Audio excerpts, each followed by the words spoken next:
Hello children, how are you? Today I proceed yesterday's topic order of words. ठीक है, इसमें अब rule number 8 all qualifying clauses are placed as close as possible to the words. जहाँ पर भी आपने main word लिखा है एज पॉसिबल है उससे बिल्कुल क्लोज लिखना चाहिए. जैसे देखिए for example he died in the village. अब यहाँ हम कहाँ विलेज किसके बारे में बात कर रहे हैं? विलेज के बारे में बात कर रहे हैं. तो लिए हमने देखिए यहाँ से इसको प्रोसीड किया वेयर ही वॉज बॉर्न.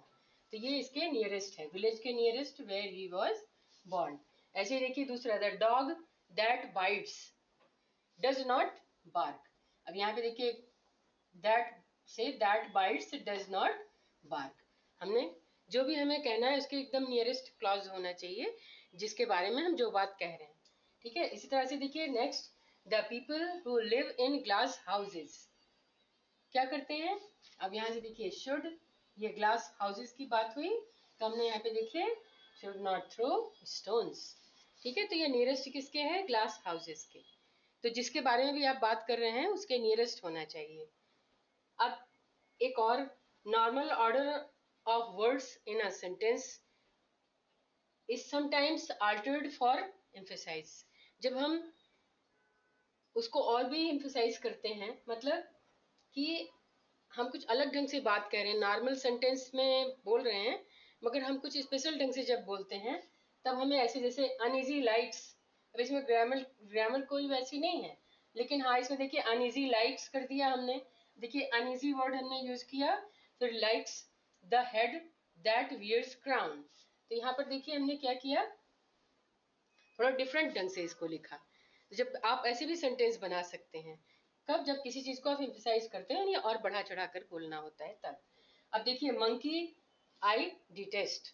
अब यहाँ पे मंकी यहाँ पर है और डिटेस्ट यहाँ पर है. देखिए बीच में आई ऑब्जेक्ट की जगह पर यूज कर लिया. तो ये थोड़ा डिफरेंट टाइप के सेंटेंसेस होते हैं, जनरली ये हम कम यूज करते हैं लेकिन फिर भी फॉर एग्जाम्पल बता रही हूँ. अब यहाँ देखिए मनी यू शैल हैव. अब यहाँ पे मनी यहाँ पर है और ये देखिए यू यहाँ पर है और शैल हैव हमने बाद में किया.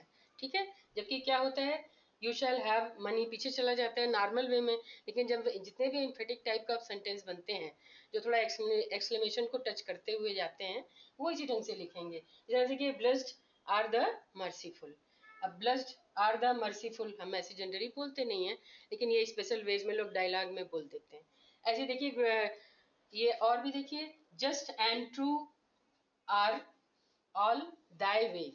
अब ये भी एक तरह से समझ लीजिए एक स्लोगन है जो बोल दो कि हाँ जस्ट और ट्रू ये क्या है, आपके तरीके हैं कि आप कैसे उसको मानना चाहते हैं.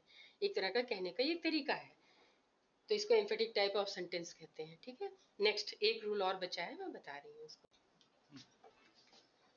हाँ, next rule owing to faulty arrangement of words a sentence may be turned into perfect nonsense. कभी कभी क्या होता है हम गलत प्लेस पर वर्ड्स लिख देते हैं जिसकी वजह से वो रॉन्ग मीनिंग देता है. जैसे मैंने कुछ एग्जाम्पल के लिए देखिए लिया हुआ है few people learn anything that is worth learning easily. मतलब कुछ लोग ऐसे होते हैं बिना सोचे समझे कुछ भी सीख लेते हैं चाहे वो काम का हो या ना हो. ठीक है, तो यहाँ पर मीनिंग गलत हो गई. बस क्यों? क्योंकि प्लेस गलत हो गया यहाँ पर. ठीक है, अब इस तरह से देखिए a man has a dog to sell. अब यहाँ पे क्या है डॉग टू सेल. अब यहाँ पे हमने क्या कर दिया who wishes to go abroad. अब इसमें भी देखिए मीनिंग चेंज हो गई कि मैन अब्रॉड जाएगा कि कुत्ता अब्रॉड जाएगा, कंफ्यूजिंग हो गया. ठीक है, डिपेंड्स ऑन. इसीलिए क्या करना है आपको ध्यान से ये चीज जरूर याद रखनी है कि it is therefore essential that all qualifying words, phrases and clauses should be placed as near as possible to the words which they refer. यानी आपको as possible as कि उसके nearest ही लिखना है, इसके दूर नहीं जाना है. That's all. Next I will try to another thing. So bye bye till then, take care.